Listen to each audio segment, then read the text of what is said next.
Bueno, en el video anterior habíamos llegado a una conclusión interesante que decía que en general cuando tengo un objeto que está girando alrededor de un cierto eje, voy a poner el eje en alguna dirección, pues la omega, el vector que me marca el giro, sí va a estar a lo largo del eje, pero en general el vector momento angular no tiene por qué estar a lo largo del eje, ya que tiene componentes en las tres direcciones. Lx, Ly y Lz.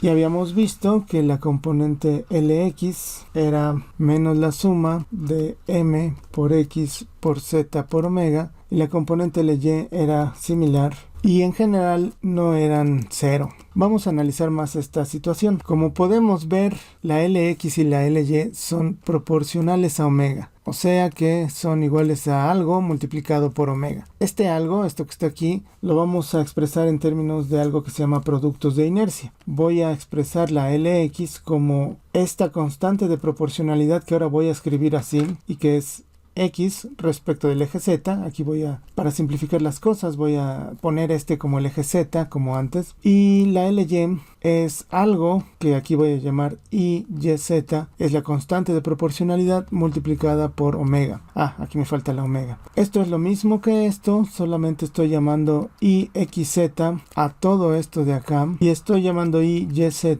a todo esto que está multiplicando la omega.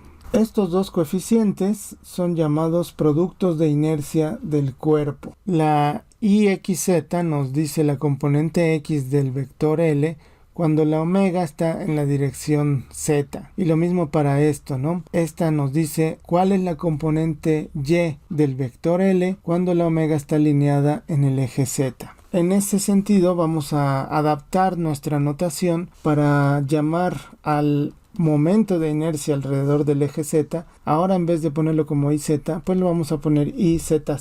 Y este sigue siendo la suma de las masas por las ρs al cuadrado, que básicamente es la componente z de nuestro momento angular. O sea, la suma de las masas por x al cuadrado más y al cuadrado. Con esta notación podemos decir que para un cuerpo que gira alrededor del eje z, nuestro momento angular ahora lo podemos escribir como Ixz por omega, Iyz por omega y Zz por omega, cuando está girando alrededor del eje z.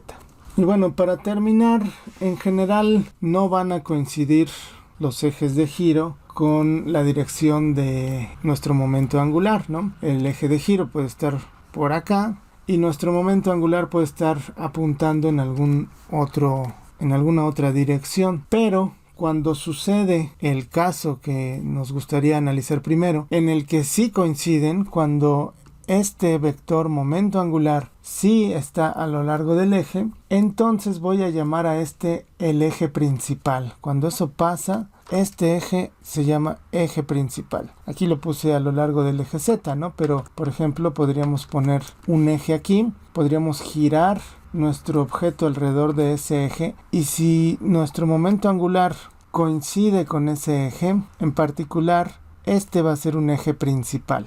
Vamos a ponerlo así. Tengo aquí mi momento angular, mi vector momento angular, tengo este eje, y podría tener un eje diferente de giro por acá, y entonces este va a ser un eje que no es un eje principal, este es un eje arbitrario, pero este, si coincide con el momento angular, este sí es un eje principal del cuerpo.